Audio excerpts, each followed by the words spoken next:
صلوا علی الحبیب۔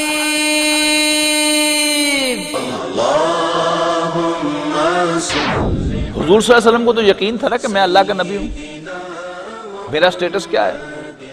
وَاعْلَمُوا أَنَّ فِيكُمْ رَسُولَ اللَّهِ۔ وہ قرآن جو تھا وہ براہ راست رسول اللہ صلی اللہ علیہ وسلم کے قلب پر نازل ہوا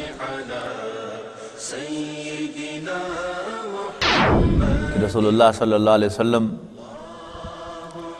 بچپن ہی سے اللہ کو خالق مانتے تھے اور عبادت کے لائق مانتے تھے اور اس کی عبادت میں کسی اور کو شریک نہیں کرتے۔ الحمدللہ رب العالمین والصلاة والسلام علی رسولہ الکریم، اما بعد،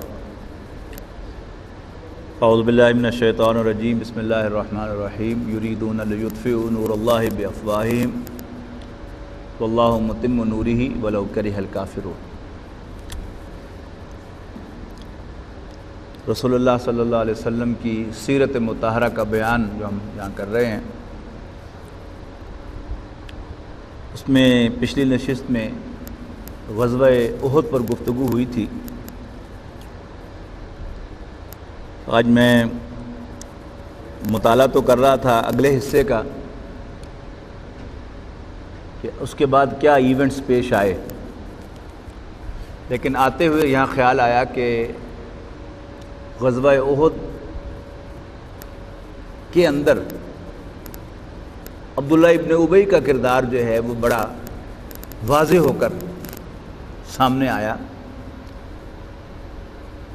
جس کا شاید بیان پچھلی مرتبہ مختصراً ہوا، پوری طرح سے نہیں ہو سکا۔ عبداللہ ابن ابی کون تھا؟ یہ خزرج کا ایک بہت بڑا سردار تھا، امیر آدمی بھی تھا، اور ان کا ایک وائز مین بھی شمار ہوتا تھا۔ رسول اللہ صلی اللہ علیہ وسلم کی تشریف آوری سے قبل مدینے کے لوگ اس کو اپنا بادشاہ بنانے پر ایگری کر چکے تھے، اس کے لیے تاج بھی تیار ہو گیا تھا کہ اچانک رسول اللہ صلی اللہ علیہ وسلم کی تشریف آوری ہو گئی اور وہ تاج دھرا کا دھرا رہ گیا، اس کی تاج پوشی بھی عمل میں نہ آ سکی۔ اب ذرا پہلے اس سچویشن کو اپنے ذہن میں لائیں کہ ایک شخص اپنے خیالوں میں بادشاہ بن چکا ہو، لیکن اس کی تاج پوشی نہ ہو سکے۔ اب جو شخص بھی اس کی تاج پوشی میں رکاوٹ بنا ہوگا، اس کے لیے اس کے جذبات کیا ہوں گے؟ Can you appreciate? اس شخص کے لیے اس کے دل میں بغض، دشمنی، حسد، نفرت، یعنی جتنے بھی اس قبیل کے الفاظ آپ لے آئیں وہ سب کے سب اس کے دل میں ہوں گے۔ لیکن رسول اللہ صلی اللہ علیہ وسلم تشریف لائے،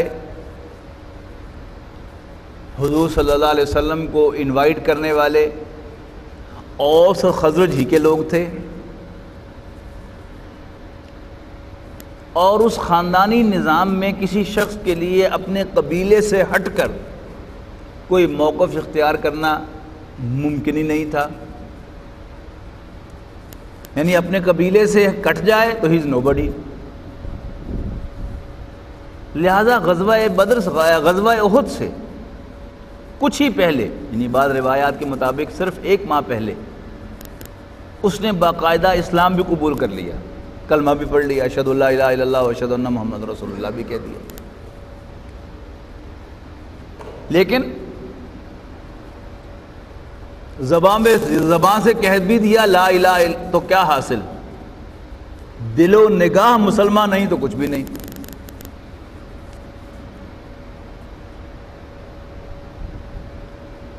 بہرحال اس کا پہلا جو اظہار ہوا، میں نے کیا تھا نا کہ عبداللہ ابن ابی نے بھی رائے دی کہ اندر رہ کر جنگ کریں، لیکن اس کے پیش نظر کیا تھا کہ جو اس کے انفلوئنس کے لوگ ہیں وہ 300 افراد جن کو بعد میں وہ لے کر نکل گیا، واپس آ گیا، یعنی ہر گلی میں جہاں حضور صلی اللہ علیہ وسلم پوزیشنز دیں گے اس کے بھی آدمی بھی ہوں گے جو قریش کے حملہ آوروں کو اندر آنے دیں گے اور رسول اللہ صلی اللہ علیہ وسلم کو شکست ہوگی۔ اس کی پلاننگ تو یہ تھی۔ اللہ تعالیٰ نے بچایا کہ حضور صلی اللہ علیہ وسلم نے صحابہ کرام کے جوش و خروش کو مد نظر رکھتے ہوئے باہر نکل کر جا کے جنگ کرنے کا فیصلہ کر لیا۔ اب اس کو تکلیف ہوئی اور اس نے اس وقت موقف تو یہ اختیار کیا کہ آپ لوگ تو خودکشی کرنے کے لیے جا رہے ہیں، لہذا ہم خودکشی کرنے کو تیار نہیں ہیں، اور ہماری بات تو مانی نہیں گئی، تو پھر ہم خامخواہ کیوں جائیں۔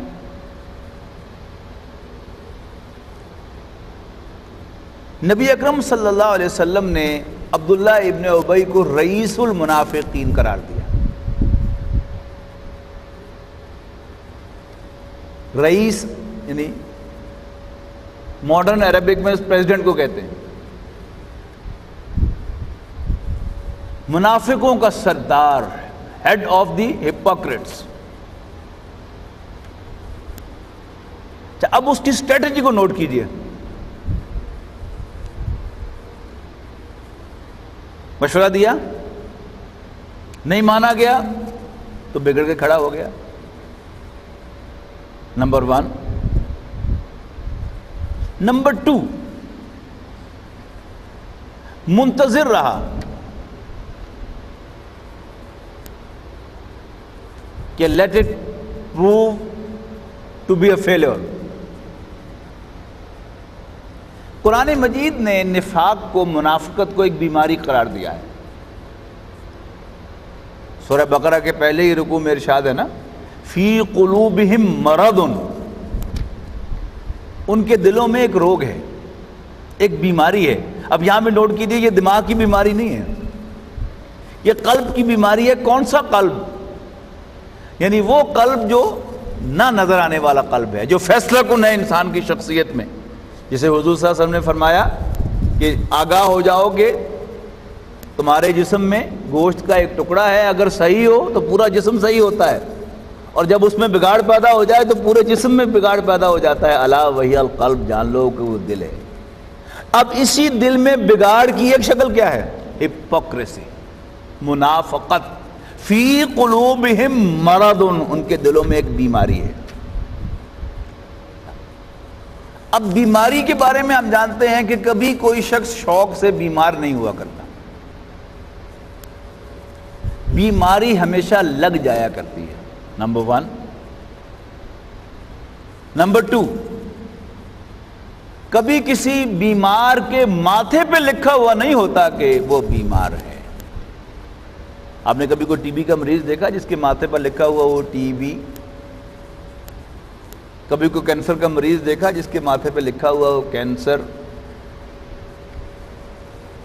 کبھی گردوں کا مریض دیکھا جس کے، چلو ماتھے پر نہ صحیح، گردوں کے باہر ہی لکھا ہوا ہو کہ یہ خراب ہیں؟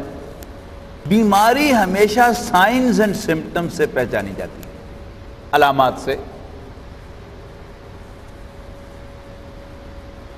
ایک مہینہ ہو گیا بخار نہیں جا رہا، کھانسی بھی آ رہی ہے، بلغم میں کچھ خون بھی شک پڑتا ہے، معلوم ہوتا ہے کہ ٹی بی ہو گئی ہے، let's go to the doctor.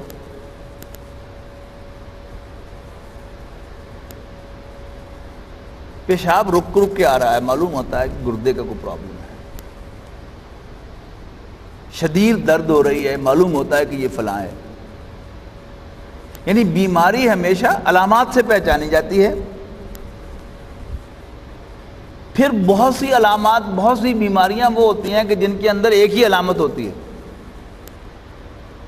اب ڈاکٹر کیا کرتا ہے؟ ان کو سارٹ آؤٹ کرتا ہے کہ یہ اچھا یہ بیماری، اچھا کھانسی آ رہی ہے، یہ اچھا ساتھ یہ بھی ہے، اچھا نہیں پھر یہ بیماری نہیں ہو سکتی۔ ہاں اگر اس کے ساتھ یہ بھی ہے تو پھر یہ بیماری ہے۔ منافقت ایک بیماری ہے۔ سب سے پہلی بات تو ہمیں اس کے بارے میں یہ یاد رکھنی چاہیے کہ ہم میں سے کبھی بھی کسی شخص کو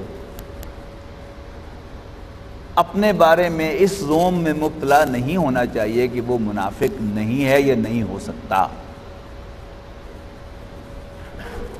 یہ بیماری مجھے بھی لگ سکتی ہے، یہ بیماری آپ کو بھی لگ سکتی ہے، اور ہم میں بڑے سے بڑے شخص کو لگ سکتی ہے۔ رسول اللہ صلی اللہ علیہ وسلم کی دعاؤں میں سے ایک بڑی زبردست دعا ہے، اللہم طہر قلبی من النفاق، کہ اللہ میرے دل کو منافقت سے پاک کر دے، وَأَعْمَالِي مِنَ الرِّيَاءِ، اور میرے اعمال کو ریاکاری سے پاک کر دے، وَلِسَانِي مِنَ الْكَذِبِ، اور میری زبان کو جھوٹ سے پاک کر دے، وَعَيْنَيَّ مِنَ الْخِيَانَةِ، اور میری آنکھوں کو خیانت سے پاک کر دے۔ مسنون دعا ہے۔ پھر بڑے بڑے صحابہ، حضرت حذیفہ ابن یمان رضی اللہ تعالیٰ عنہ ایک صحابی ہیں، غزوہ تبوک کے سفر کے دوران یہ حضور صلی اللہ علیہ وسلم کے ساتھ ساتھ کہ ایک تنگ سی جگہ سے گزرنا ہوا، تو وہاں کچھ لوگوں نے اپنے چہرے چھپا کر حضور صلی اللہ علیہ وسلم پر حملہ کیا، تو حضرت حذیفہ نے بڑی بہادری کے ساتھ سب کو مار بگایا۔ حضور صلی اللہ علیہ وسلم کو بڑی مسرت ہوئی اور حضرت حذیفہ سے بہت خوش ہوئے، ویل ڈن۔ اور وہی کی بنیاد پر حضور صلی اللہ علیہ وسلم کو خبر ہو گئی کہ یہ کون کون تھے، تو آپ نے حضرت حذیفہ کو بتایا کہ یہ فلاں فلاں تھے، اور پھر خوشی بہت زیادہ تھی آپ کو، کہ آپ نے کہا اچھا حذیفہ اگر تم میرا راز رکھو تو پھر آؤ میں تمہیں بتا بھی دوں کہ میری امت میں سے منافق کون کون ہیں۔ لہذا حضرت حذیفہ رضی اللہ تعالیٰ عنہ کا ایک نام صحابہ میں مشہور تھا کہ صاحب سر النبی صلی اللہ علیہ وسلم، رسول اللہ صلی اللہ علیہ وسلم کے رازدان، کہ جن کے پاس حضور صلی اللہ علیہ وسلم کا ایک راز ہے۔ اور آپ حیران ہوں گے کہ حضرت عمر رضی اللہ تعالیٰ عنہ نے ایک مرتبہ حضور صلی اللہ علیہ وسلم کے وصال کے بعد حضرت حذیفہ سے قسم دے کر پوچھا کہ میں تمہیں اللہ کی قسم دے کر کہتا ہوں کہ خدا کے لیے مجھے یہ بتا دو، میں تم سے نام نہیں پوچھتا سب کے، صرف اتنا تو مجھے بتا دو کہ کہیں میرا نام تو ان میں شامل نہیں ہے، جن کے ایمان کے بارے میں کم سے کم اہل سنت والجماعت میں سے کسی کو شبہ نہیں ہے۔ کیوں؟ ایک بیماری ہے نا۔ حضرت عمر جانتے تھے کہ یہ بیماری مجھے لگ سکتی ہے،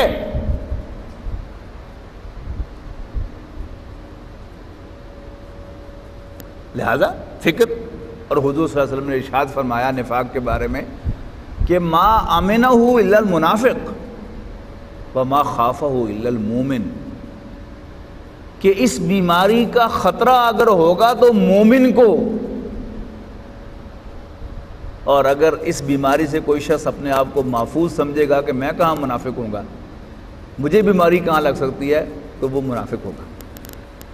تو حضرت عمر کے ایمان کی یہ دلیل ہے کہ انہیں خطرہ تھا کہ میں کہیں منافق تو نہیں ہو گیا۔ اور اس کو استاد محترم ڈاکٹر سار احمد رحمہ اللہ اس مصرے سے سمجھایا کرتے تھے کہ رہا کھٹکا نہ چوری کا، دعا دیتا ہوں راہزن کو، کہ جس شخص کے پاس مال ہو اس کو تو رات کو نیند نہیں آئے گی کہیں چوری نہ ہو جائے، اور جس کے مال کو کوئی پہلے ہی رازن لوٹ چکا ہو، لٹ جانے کے بعد تو وہ پاؤں پسار کے سوئے گا نا، تب کون سا خطرہ ہے۔ تو جس کے دل میں ایمان ہو ہی نہ، اسے کیا خطرہ ہے ایمان کے ختم ہو جانے کا؟ ہاں، جس کے پاس ایمان کی پونجی ہوگی اسے ہی خطرہ ہوگا کہ کہیں یہ پونجی لٹ نہ جائے، کہیں یہ پونجی ضائع نہ ہو جائے۔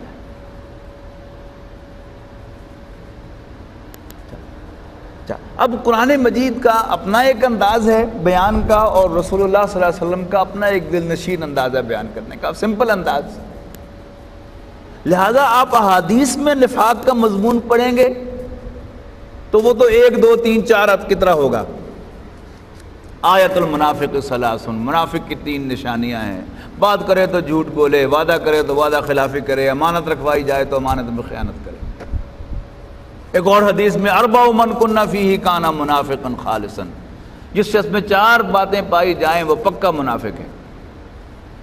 3 تو وہی، اور چوتھی فرما دی اذا خاصم فجرا، جب جھگڑا ہو، آرگومنٹ ہو رہے ہوں تو گالی گلوچ پر اتر آئے. لیکن کلام اللہ بہرحال کلام اللہ ہے، اس کا تو کوئی جواب نہیں ہے. قرآن مجید نفاق کا مضمون کیسے بیان کرتا ہے؟ ہیڈنگ ہے ہی نہیں. قرآن مجید نفاق کا مضمون بیان کرتا ہے عبداللہ ابن ابی کی حرکتوں اور اس کے اقوال اور منافقین کی حرکات اور ان کے اقوال سے.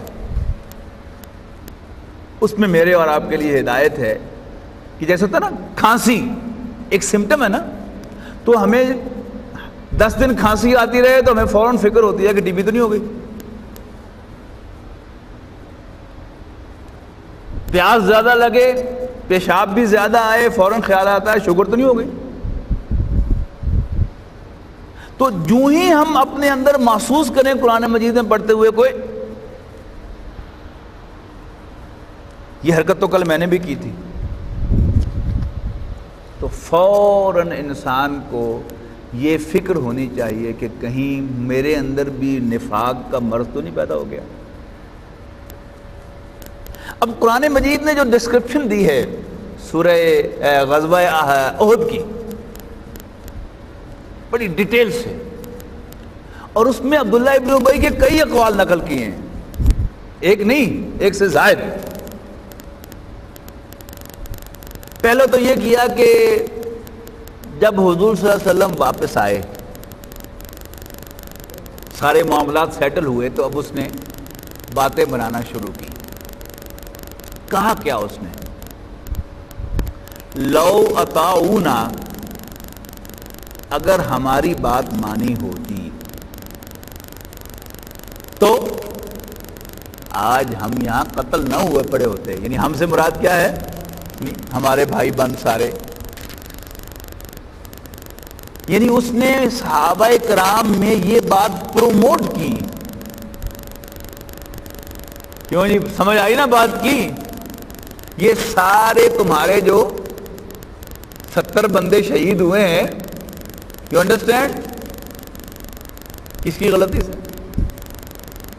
آپ سمجھ رہے ہیں نا؟ یعنی اپنے آپ کو سینسیبل ثابت کرنا، اور رسول اللہ صلی اللہ علیہ وسلم کا میری زبان بھی اجازت نہیں دیتی کہ میں وہ جملہ بھی پورا کروں. اپنے آپ کو سینسیبل ثابت کرنا حضور صلی اللہ علیہ وسلم کے مقابلے میں، اور حضور صلی اللہ علیہ وسلم کے فیصلے کو غلط قرار دینا، اور اس کو لوگوں کے اندر پروموٹ کرنا اس بات کو. اس سے بھی کہا، اس سے بھی کہا. ویری دیکھا، ڈڈ یو اپریشیٹ؟ اور نہ منو ساڈی، اور کرو من مانیاں. اور پھر باقاعدہ ایک اصولی بات لے کر آیا وہ میدان میں.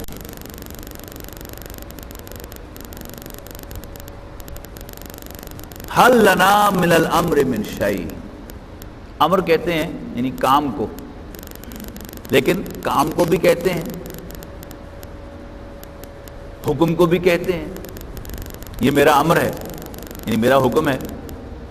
امر ڈیسیژن کو بھی کہتے ہیں، ڈیسیژن میکنگ کا پروسیس جس کو بھی امر کہتے ہیں عربی زبان میں. حل لنا من الامر من شیء، کہ فیصلوں میں ہمارا بھی کوئی عمل دخل ہوگا کہ نہیں. اب یہ بات جو ہے اس تجربے کے بعد یہ بات ہمیشہ کے لیے طے ہو جانی چاہیے کہ اللہ کے رسول من مانیاں ہی کرتے رہیں گے، یا حل لنا من الامر من شیء، فیصلوں میں ہمارا بھی کوئی عمل دخل ہوگا. اور یہ بیماری ہم سب کو لگتی ہے نہیں لگتی؟ ہر جگہ ہر شخص کا جی چاہتا ہے کہ میری سنی جائے، میری مانی جائے. یہ کیا ہے؟ یہ سائن ہے، one of the signs of hypocrisy. یعنی کسی بھی آرگنائزیشن میں ایک ہے امیر، ایک ہے مامور. امیر صاحب امر، مامور جو اس کی اطاعت کرتا ہے. امیر کا کام ہے فیصلہ کرنا، مامور کا کام ہے مشورہ دینا. مشورہ دے، ڈٹ کر دے، لیکن جب امیر حکم دے دے، فیصلہ کر لے، تو پھر اس فیصلے کو اون کرے، اپنا فیصلہ سمجھے. پھر میں اور تو نہ رہے، یہ اس کا فیصلہ، یہ میرا فیصلہ. نو. آرگنائزیشن مضبوط ہوتی ہے اس سے. اور نفاق اصل میں آرگنائزیشنل پرابلم ہے، یہ یاد رکھیے گا. حضور صلی اللہ علیہ وسلم نے بھی اس مرض کو ختم نہیں کیا، بلکہ آپ نے اس پر قابو پایا، اس کو انیفیکٹو بنایا. سیرت النبی کا ایک بہت حسین پہلو کیا ہے کہ ڈسپائٹ، یعنی اتنے بڑے بڑے وہ تھم کھڑے ہوئے تھے عبداللہ ابن ابی جیسے منافقین کے اندر، لیکن رسول اللہ صلی اللہ علیہ وسلم نے ان سب کی سکیموں کو، ان کی پلاننگز کو بالکل انیفیکٹو بنا دیا. براہ راست جنگ بھی نہیں کی ان سے، بلکہ کئی مواقع پر صحابہ کرام نے مشورے بھی دیے رسول اللہ صلی اللہ علیہ وسلم کو کہ میں فلاں کی گردن اڑا دوں اس کو، اس نے ایسی حرکت کی ہے. آپ نے فرمایا کہ لوگ کیا کہیں گے. کہ جب محمد کو صلی اللہ علیہ وسلم اس کے اپنے گھر والوں نے نکال دیا تھا تو اس نے مدینے میں آ کر پناہ لی تھی، اور جب اس کے پاؤں ذرا جم گئے تھے تو اس نے اپنوں ہی پر ہاتھ صاف کرنا شروع کر دیا. لیکن کسی منافق کو قتل تو نہیں کیا، لیکن انہیں الاؤ بھی کیا زندہ رہنا. لیکن آپ کی جو اسٹیٹسمین شپ تھی، آپ کی جو مینیجریل کوالٹی تھی، جو اس کا شاہکار ہے کہ رسول اللہ صلی اللہ علیہ وسلم نے ان کی کسی اسکیم کو کامیاب نہیں ہونے دیا. تو یہ سائنز اینڈ سمپٹم میں ہوتا ہے. کسی بھی والنٹیئر آرگنائزیشن ہو، ایون کمرشل آرگنائزیشن کے اندر آپ یعنی روز اس کا آپ مشاہدہ کرتے ہوں گے، اور یہ یعنی خود ہم سے یہ حرکت ہو جائے سرزد ہو جاتی ہے. مشورہ ہوا، ایک میری رائے ہے اور ایک جو ہے وہ دوسرے کی رائے ہے. پھر جو چیف ہے اس نے میری رائے کو نظر انداز کیا. اب میں اپنے دل میں جو ہے وہ وٹ رکھتا ہوں کہ اتنی زبردست میں نے رائے دی تھی، مانی نہیں گئی، اللہ کرے پروجیکٹ فیل ہو گئی، ہے نا. اب یہ کیا ہے؟ یہ اصل میں نفاق ہے. اس آرگنائزیشن کے ساتھ یہ نفاق ہے کیا؟ میں خلوص کے ساتھ اپنی رائے دوں اور رائے دینے کے بعد میں فارغ ہو جاؤں. اب جو بھی فیصلہ ہو اس فیصلے کو میں اون کروں اور اس میں اپنی پوری جان لگاؤں. اب اس کا نتیجہ کیا نکلتا ہے کیا نہیں نکلتا پھر اس کو میں بھول جاؤں. اگر اس میں کوئی فیلیور بھی ہو تو پھر اگلی میٹنگ کے اندر میں یہ نہ جتلاؤں کہ دیکھیے سر وہ میں نے پہلے عرض کیا بھی تھا. پھر اس پر ڈسکشن بھی ہو تو اس انداز میں ہو کہ وی میڈ دس مسٹیک، یعنی یہ یاد دلانا کہ آپ کی رائے جو تھی وہ تھی، میری رائے یہ تھی، میں نے صحیح کہا تھا. یہ اصل میں امیر کو مجبور کرنے والی بات ہے کہ آئندہ جو ہے وہ امیر میری بات مانا کرے. اس کا مطلب کیا ہے کہ آپ امیر کو امیر نہیں سمجھ رہے. تو کوئی بھی آرگنائزیشن یاد رکھیے گا وہ مضبوط اسی صورت میں ہوتی ہے کہ وہاں پر امیر جو ہے وہ اس کا فیصلہ ہو. ہاں امیر کی یہ ذمہ داری ہے تو مشورہ کرے. رسول اللہ صلی اللہ علیہ وسلم نے یعنی مشورے پر جو زور دیا ہے وہ ایک دوسرا اسپیکٹ ہے کہ آپ نے فرمایا کہ مشورہ ضرور کیا کرو، خواہ ایک مسلمان سے کرو.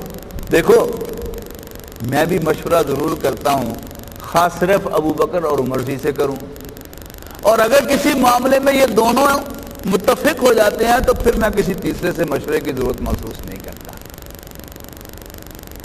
مشورہ یعنی امیر کو یا مینیجر کو مشورہ ضرور کرنا چاہیے، اور مشورہ صرف فارمیلٹی کے طور پہ نہیں، یعنی واقعی ان سے ان پٹ لینے کے لیے اور ڈیسیژن میکنگ میں زیادہ صحیح نتیجے تک پہنچنے کے لیے مشورہ کرنا چاہیے۔ لیکن جو بھی مامور ہے اسے مشورہ دے کر اپنے آپ کو فارغ سمجھنا چاہیے، پھر جو بھی فیصلہ ہو اس کو اون کرتے ہوئے کہ یہ میرا فیصلہ ہے، آرگنائزیشن کا فیصلہ ہے، اس کو پوری سنجیدگی کے ساتھ لے کر آگے چلنا چاہیے۔ تو عبداللہ ابن ابی نے کیا کیا؟ یعنی فیصلہ نہیں مانا گیا، اب پیچھے لے کر بیٹھا ہوا ہے تو انتظار کر رہا ہے کہ let it be a failure, اب واپس آئیں گے تو پھر میں جتلاؤں گا۔ اب یہ حرکت جو ہے، یعنی یہ ریفرنس دینا پیچھے سے، یہ کیا ہے؟ یہ منافقانہ حرکت ہے۔ تو قرآن مجید نے جا بجا یعنی عبداللہ ابن ابی کے اقوال کو نقل کیا ہے۔ غزوہ احد کے موقع پر اس نے جو حرکتیں کی وہ زیادہ کھل کر سامنے آئی، اور قرآن مجید نے ان کو زیادہ کلیئرلی ہائی لائٹ کیا ہے، اور اس کو قرآن مجید میں بیان کیا ہے۔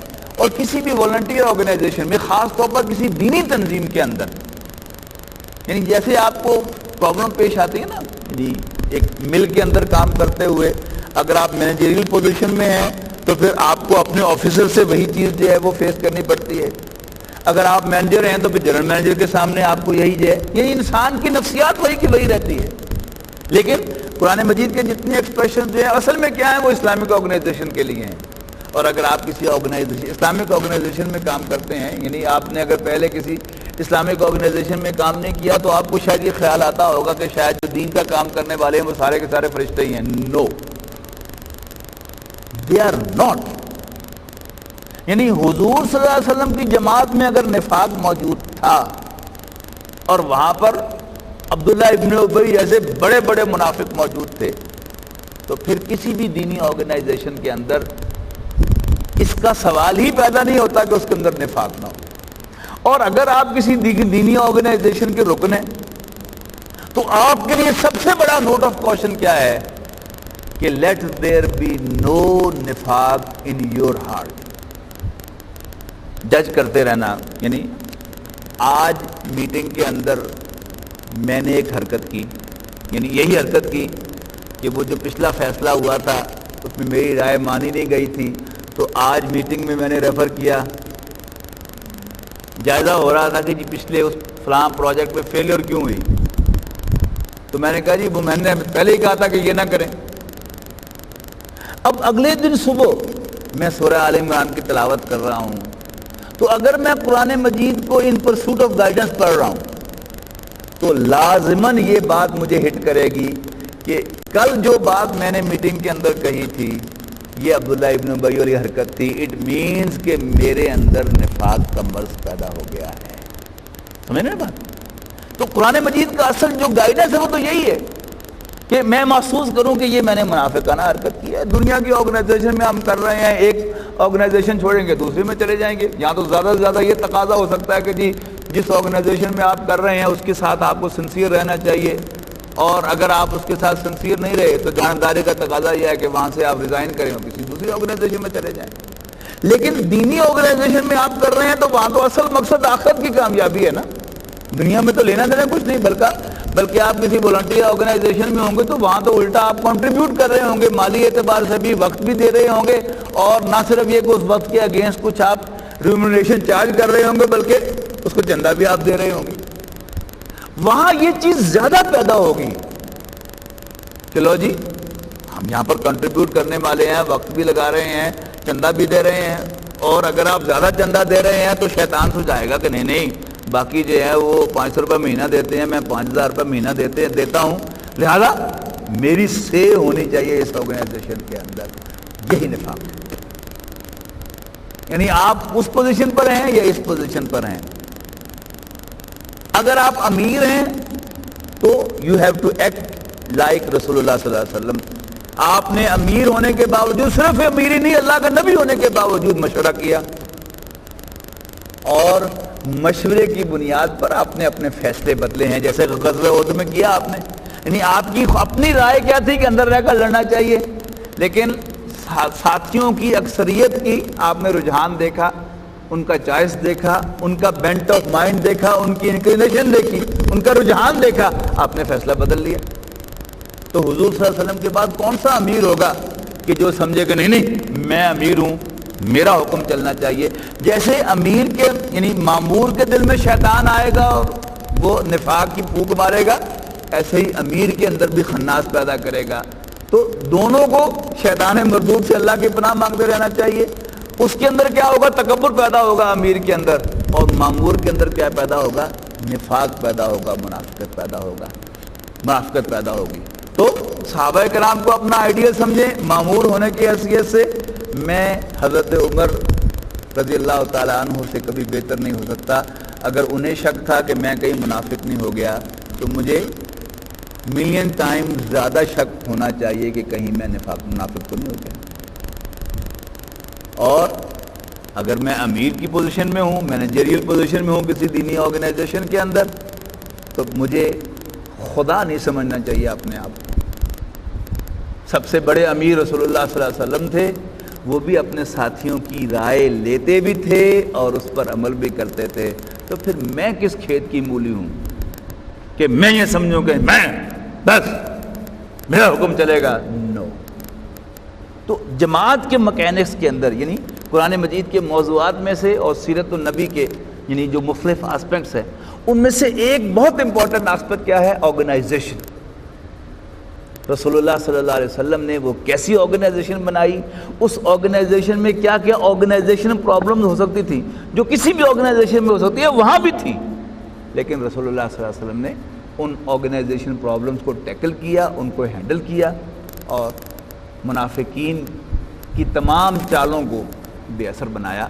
اللہ تعالیٰ سے دعا ہے کہ اللہ تعالیٰ بھی ہمیں صحیح سمجھ بھی عطا فرے، اور جس موقع پر، جس مقام پر، جس پوزیشن میں ہم ہوں، ہمیں رسول اللہ صلی اللہ علیہ وسلم اور صحابہ کرام سے گائیڈنس لینے کی توفیق عطا فرمائے۔ آخر دعوانا الحمدللہ رب العالمین۔ بہت شکریہ۔ صلوا علی الحبیب۔ اللهم صل على سيدنا محمد اللهم صل على سيدنا محمد